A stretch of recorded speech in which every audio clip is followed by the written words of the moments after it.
Welcome back. It is always a good day when I wake up, I give thanks, and I know that today is a day that I am privileged to introduce you to another very intriguing human being. I'll introduce my guest in just a moment, and you are in for such a treat because she is extraordinary. First, just let me tell you how grateful I am. Last count, we were up to 18 countries, thousands of downloads each week, and it's growing and growing and growing every single time I sign on. So I just want to welcome you to the next room and let you know a little bit about why this podcast exists. Years ago, my best friend passed away, my mom.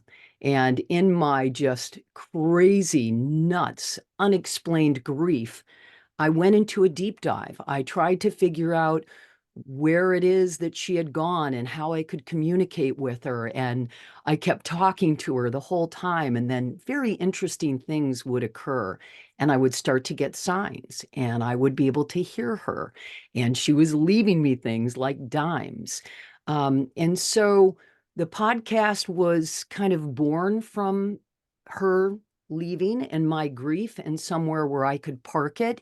And also then turn around and interview experts on grief, dying, death, hospice, green burial practices, cultural traditions surrounding death, pretty much to just peel back the Band-Aid and talk about death and make it a comfortable topic. And so that was the podcast. And then all of a sudden, the idea came to write a book. And I wanted to write the book with my mother in spirit. And that is when it got super interesting.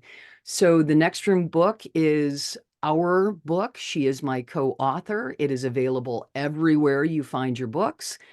In the United States, if you want an autographed copy, you can come through the website. So thank you for joining the community.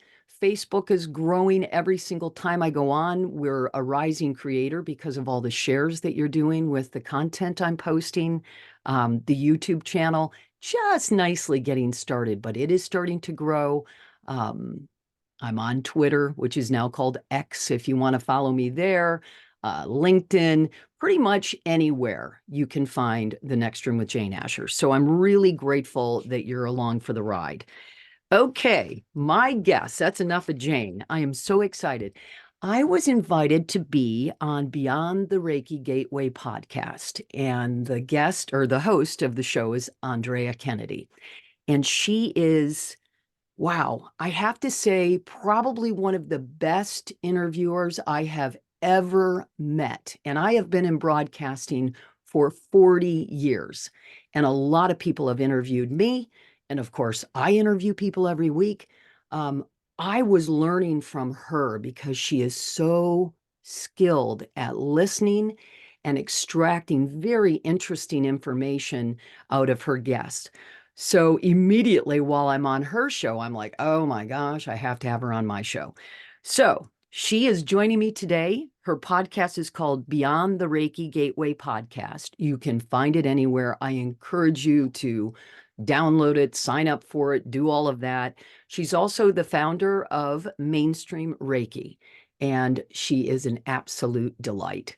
Welcome to the next room. I am so happy you're back from Egypt and you could join me today. Oh, well, Jane, first of all, congratulations on your show and doing so well and people sharing it so much. And I have to say, what drew me to you was that focus about peeling away the issues surrounding death and that fear, because that lives close to my heart. I just feel that if we can uh, shed those fears around death, I think everything changes, for us personally, but also in the world, really. So I am delighted to be here. You're so kind. Yeah, I just did go to Egypt, but I guess maybe we can get to that in a few minutes because, oh, what do you, what do you want to know? I mean, mainstream Reiki, I guess maybe it all starts there, right? Yeah, I would love it if you would explain to the Next Room listeners your interpretation of what Reiki is, because I know many people use it. I have a lot of friends that have it daily. I have had it and had benefits from it, but I know a lot of people don't know what it is and how it works. And so, in your words, because you are a master in Reiki and certified and you've done all the courses, I would love it if you would take a little bit of time and just peel back that curtain and tell us exactly, in your words, what Reiki is. Oh, yeah. So, Reiki, when you ask a person what Reiki is, you'll get all kinds of answers because Reiki is at its core very, very simple. But through Reiki practice, so much can happen, so much growth, so much healing, so much awareness. And so sometimes Reiki people have a hard time explaining it. And how I explain it in a very mainstream way is it's just simply a technique that reduces stress so that a person's body can naturally find balance through relaxation and healing because our bodies are quite miraculous, as you know, and they have an intelligence, a wisdom. And we get stressed. We go through things in life, and so we can get off kilter. So we have life force energy, that's our aliveness, and it flows in and around our bodies. And we know this as chi or ki. And ki is just the Japanese word for chi, which a lot of people are familiar with chi, like Tai Chi and Qigong. And so ki is Japanese, and that's that second half of the word Reiki. The first half means universally guided. And so this is a special kind of life force energy that we're talking about. This energy knows how to help you. It has this incredible wisdom to it, which is very unique because when a Reiki practitioner offers this energy to themselves or another person or even animals, it is really the best situation if the practitioner steps aside and gets out of the way of the energy, because that energy has that intelligence, has a certain knowingness about it. And the person or the animal, their energy system has a wisdom. And so, as the practitioner, we generally will utilize our hands lightly on the body or off the body, or we can even do it over distance. But I know that that's a whole nother chapter, perhaps. But what we do is we administer or we offer the vibration of this life force energy that's in perfect balance. And that invites the life force energy of the person or the animal to actually entrain with, or we'll say, be guided back to that balance. And it's really quite remarkable. I say mainstream Reiki, that is who I am out there. And that's because I came to Reiki through science, which surprises a lot of people because Reiki sounds woo woo, and odd and weird and all of that. And it's, as I said, a little hard to nail down. You really need to experience Reiki, I think, to get a better understanding of it. And I was very mainstream. Again, I have a bachelor's in physics, and I thought this was crazy. I totally did. But the only thing that I guess got me hooked on this idea of Reiki was my curiosity. That's Mm-hmm. all. I just was Mm-hmm. curious. And a family member was visiting and she was talking all about this thing called Reiki. And I was just intrigued, but also kind of shaking my head about it because it just sounded too weird, you know? And that's kind of where it all began, just that curiosity. I love that. Curiosity is, it's just such a nice attribute, to be curious about everything, humanity, and what drives us and our life force. So here you are coming from a very sciencey background. You've got a degree in physics and you're curious and you get turned on to this. So then did you just do a deep dive? And because when you Google Reiki, you come up everywhere. I mean, and you are kind of the guru of mainstream Reiki because you are taking this, which arguably could be super woo-woo, and a lot of people are like, it's energy healing, what's that? And you're just like, no, it's been around for centuries, and you're trying to bring it in to the mainstream. So how long have you been practicing? Yeah. Well, that curiosity that afternoon led me to have an offer from my family member. She said, well, I could teach you Reiki level 1 before I go home. And I thought, well, I mean, in all honesty, Jane, I actually thought, I'm not doing anything else, so I might as well, you know? So, yeah, I didn't really have any expectations, but that's what we did. So we spent a few hours together, and my husband actually took it with me. And so we did this little impromptu class. That was back in 1995. And so if we kind of rewind things, the world was so different back then, wasn't it? We had the internet was nothing like it is today.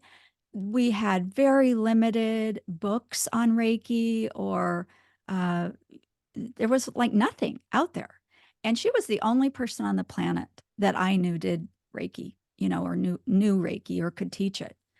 And in all honesty, we did this little class, and Reiki's a little different because we do an experiential sort of kind of like a meditation, I'll say, in the class. And we call it an attunement or a placement. And just to make it very simple, it's just a meditative type experience that has the result of tuning in the person's own energy system to the vibration of Reiki. So remember the radio dials, in the car or Oh, whatever, and yeah. you'd turn the dial and the Right. little red line would tune in. So you could pick country, or I never picked country, but you could pick country if you wanted country Right. music, or, pop or classic rock, right? Sure, the frequency. Yeah, a frequency. Well, that's what we're doing with Reiki. And so you don't learn Reiki simply by reading about it. You need to have this tuning in process happen. And then once that happens, I then would call you a practitioner, because we're just practicing. Doesn't mean you're professional or anything. It just means you practice with it. And that attunement changes your energy system so you can tap into that energy. And then you can utilize that energy for your own healing or helping others. And yeah, so we did that together. It was in 1995. And I have to tell you, I felt nothing. I felt nothing. And that was simply an indication of my mantra back then, which was, I think, therefore I am. Hmm. I needed to see things to believe them. I was very skeptical. I was not aware of my inner experience, like my sensitivities to energy and things. To me, energy was something completely different than what I was learning about with this thing called Reiki. And so I didn't feel anything, but there was one thing that was so remarkable to me. And that was, if I practiced offering Reiki to my husband, he could feel things in his body. He would say, "Oh, my my body's warm under your hands and you're not even touching me." Or your hands are at my shoulders, but I feel a tingling in my stomach, or I feel movement down my legs. He would tell me these things, and I'd scratch my head and I would just think, what on earth is happening? And so little by little, I opened up more to the possibility that there was really maybe something to this, even if I couldn't put my finger on it or have a direct experience myself. You see, the energy just works, and it doesn't depend on the practitioner, which to me is one of the reasons this is so phenomenal. Any person can learn it, any person can benefit from it. You don't even have to believe in it. You don't have to believe in any certain spiritual concept or religion or practice. We're alive, we have this energy, and we can work with it. And it's just really that straightforward. See, I love that you are breaking it down and not making it this weird, mystical thing, Yes. and really showing us that it can indeed be mainstream and that each of us, like as you're describing it, I'm like, ooh, I want to practice. Um, and I feel that each of us is a healer anyway. I feel we all have the ability. Maybe I don't do Reiki, but it could be listening or just being that rod of communication that someone needs to have because we are just energy. We're all balls of energy walking around in human form. Um, Talk to me, Andrea, about the benefits Hmm. of Reiki and what one might expect, because I've heard a lot of people with different dis-ease within their body really have a tendency to lean on this practice. Oh, absolutely. Reiki is I we call it a complementary therapy. It is not a replacement for, medical care or psychiatric care, but it goes beautifully along with those things. I mentioned earlier this relaxation response. And so I will say, in short, to put it very simply, the benefits of Reiki mirror those of meditation. There's a lot of common benefit there. And one of them is relaxation. As I mentioned, scientific studies on Reiki actually have shown that Reiki shifts the nervous system from the fight or flight mode to the rest and restore mode. And that is huge because, and again, remember I said meditation. So isn't this interesting? Because a lot of people out there say, well, I can't meditate. I want to have the benefit of meditation, but it's too hard. I don't know how. Imagine just simply placing hands on yourself and intending to engage with this energy, to tune into this energy, and then receive the benefits that way. So it's in a way a practice that we can do through action almost and have the benefits of Reiki. And so what we see uh, physically is the body can restore itself. The healing mechanisms that we all have are supported because when we're in fight or flight mode, it's all about survival, you know? And so we can't have a body that's really taking care of all of its needs when it is under stress. And we're under stress all the time. And so we need to shift that nervous system to that relaxation and restoration mode. One of the analogies I use is, think of your house. And if you overschedule yourself and you're running here and there and everywhere and you're just too busy, what happens? You don't vacuum, you don't wash your dishes, and those are kind of like the healthy, vital functions of a house. You have to keep it clean and do that kind of thing to have a healthy good feeling home to live in.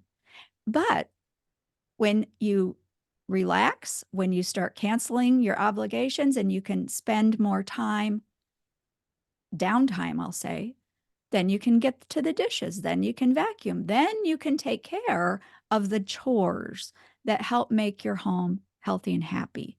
And so that's what we're really doing when we're under stress versus in a relaxed state, the sympathetic and parasympathetic modes of the body.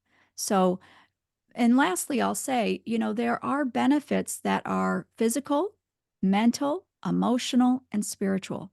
People have had results in every avenue of life. I mean, and I know that that says a lot, but PTSD, disease, such as cancer, Now, we don't say that Reiki's a cure, Sure. but some people have had that. Um, but it's always helpful. And it's really remarkable because I just can't think of anything that describes uh, these benefits and how um, varied the benefits can be like Reiki. I just, it sounds too good to be true. And you know, what's the rest of the saying? Then it probably is. But with Reiki, it really is true. It really is. I'm very intrigued because a couple things when you said it's a complementary practice. I really enjoyed that. And the shifting of energy from the fight or flight to rest and restore. Um, Boy, don't we all need that? And We also the do. analogy of keeping your home in order, not just your dwelling, but your physical home. You know, we have to take care of everything. It's not just about cleaning toilets. It's about, cleaning your heart and your mind and getting right. So it is a meditative practice. And so many people are so confused about meditation. I can't meditate. It's like you can meditate when you're vacuuming. You can meditate when you're walking your dog. You can meditate sitting in a chair doing absolutely nothing. That is a meditative state. And I think that it gets everybody's got the guru cross-legged up on a hill meditation for 7 hours when they don't eat. Yeah, there are hardcore meditative states, but there's also waking, walking, talking, just being with nature in meditation. That's incredible. So, what is your favorite part? Is your favorite part to actually be a practitioner and utilize the skills that you have learned with Reiki on other human beings? Or would you rather teach the practice to others? Oh, that's a great question because, you know, I have done probably thousands of sessions with people and with animals. And what I would say is I learned so much through that practice, but I never thought I would teach because I thought, ooh, what a responsibility. And ooh, you know, so I was intimidated back then, but people kept asking me. And so I started to teach back in 2006 and it went well.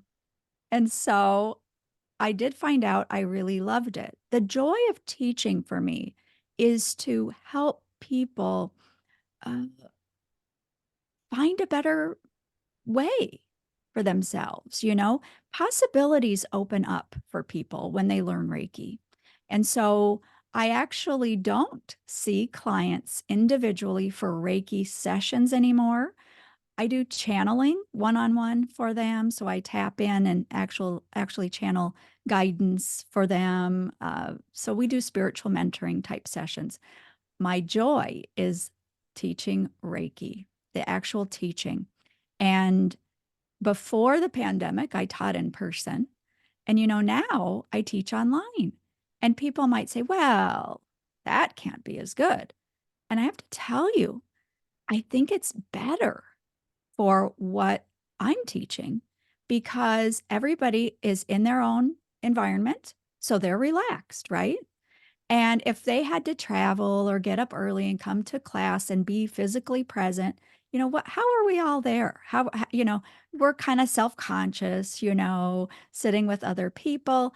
And Reiki is very healing. And so even in a class setting, what we cover and the different exercises and the practice that we do together, even online, we can do all of it.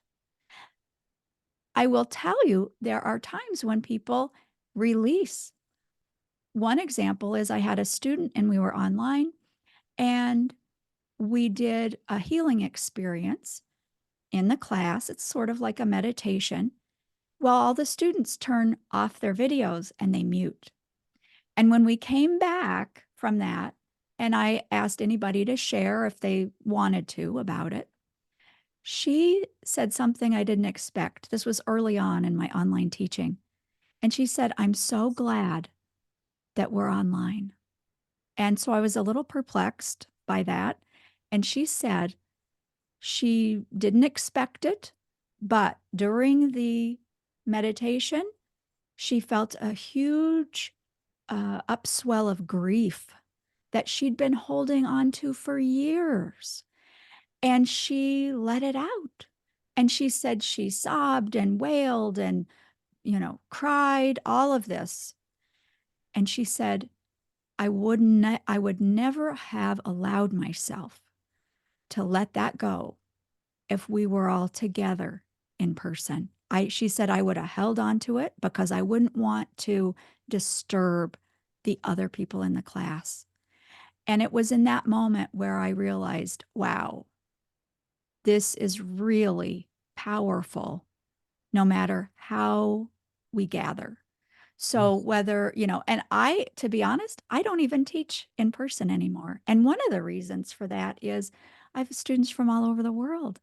Yeah, all Right. over the world. Um, they have found me through YouTube. And so we gather. And isn't that something? Mm-hmm. Isn't that something? This That is. technology. Yeah. Yeah. So if you're listening right now, and I have obviously a nice international audience, it is beyondthereikigateway.com, which is where you can find her, find out all about her, plug in. You can find her on YouTube. She's got a great podcast, and offers these courses. Um, I love the story about the gal who let go, because a lot of times, too, we don't want to be vulnerable. We don't want to start bawling and losing it or sobbing, because we're afraid we're going to scare someone, or they're going to think, oh, look at that person. She's so weak. And here she was in the comfort of her own home, online, being able to let all of those deep feelings out. And, it's like that old phrase, you got to get it off your chest, because it's, my dad would say, a problem shared is a problem cut in half. So the other thing I'm thinking about as you're describing this, isn't that what prayer is too? Like when someone says, hey, send me some good energy, or would you please pray for my friend? Or, I haven't been feeling well. If you could focus on my gallbladder or whatever. I do it all the time. I love to send people directed energy to whatever they may need. And I believe in that power, because it is, we're all here and we're swirling around. Is it good news or bad news? And I think that if it's just news, and if we understand the power of the collective and what we are able to do together, it's amazing. So this is fun. I personally want to start practicing. So I'm going to sign up for one of your courses, because how fun is that? That I don't even know where you live on the planet, but I'm in San Diego. Um, how fun that I'll be able to take a course, and learn from you. This is Oh, great. yeah, I would just love that. I'm actually in Michigan now. I've lived sort of Oh, all over the US, but I am in Michigan. I'm near Ann Arbor, University of Michigan. But yeah, you brought up a great point there, Jane, and that was we all work with key, life force energy all the time. And remember, it's inherent, that is our aliveness. So we have our own key and we can work with it. We can pray, we can send it. Yes, it's all energy. Now, the unique part, though, about Reiki, what I would say is that we're not using our own life force energy when we offer key to another person. So that's the difference, right? We're tapping mm, into an unlimited supply of life force energy, and we're utilizing and offering that to the other person.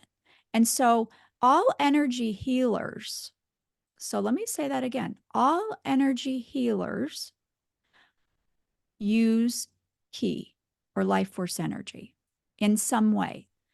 What's different about Reiki is that we are not using our own, and we're not manipulating through our own decisions of what might be best the life force energy of the other person.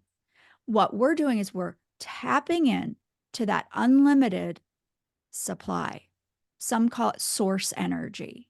I call it actually creationary energy because I feel all possibilities exist in that energy. And you're right, it's been around forever and ever. But we tap into that, and that's what we offer. And so a Reiki practitioner doesn't get drained or feel Mm. maybe poorly after a session. Isn't that something? Because I think we've all kind of heard out in the ether, energy people, or I don't know, practitioners of one kind or another say, "Oh yes, I'm so I do this healing work, but I'm very drained afterwards. I Mm-hmm. have to rest." With Reiki, it isn't like that, and we actually Mm. receive Reiki as we offer it. So it's a Mm. win-win situation. Mm-hmm. You know, Wow. another reason to love it. Exactly. Well, shout out to Michigan, born and raised. I think we may have touched on that. Yeah, I spent the first 22 years of my life in that beautiful state that I love so much. And I have a bunch of listeners in Michigan. So I think you're going to get a lot of people going to beyondthereikigateway.com today. Um, Talk to me about this pilgrimage that you just made to Egypt, because I wanted to get you on right away. And you're like, well, I'm going to go on this spiritual retreat of sorts to Egypt. And I was like, let me know more. Yes. Well, it's funny. 25 years ago I went to Egypt, Okay. and I was in my 20s. I knew nothing, but uh I will just say the universe completely orchestrated with synchronicities my trip there. And it did change my life. That's that trip back then. That's where I received direct guidance to uh, come back home and complete my Reiki training. Mm, So that was a turning point for me. And then, so that's exactly what I did. And then that was in 1999. So anyway, this trip was with a small group of people. I did not organize the trip, but another spiritual teacher that I know did. And so I thought, huh, 25 years later, a lot has changed since then. So I decided I'm going to go. I didn't know what to expect. I did know it was a spiritual focused trip, not just like a regular tourist trip to Egypt. And we had a small group. We had 20 people in all, including the co teachers. And it was great not actually having an expectation. And so, in hindsight, and I've been back now, oh, for I don't know, 2 or 3 weeks, but I'm still sort of processing it all. We got to go in very special, uh, private locations, temples, tombs that the regular tourist does not get to go into because one of our uh, co teachers is based out of Egypt and actually knows the oh gosh, what do I want to say? The excavators, the pioneers there that are still excavating and finding things. It's remarkable. So anyway, given her connections and her relationships there, we got to go to some amazing, very private places. And it was in these places that we did a past life regression exercise in one of them. We did some meditations in others, and the energy was palpable. It was very vivid for me. I had very vivid experiences, um,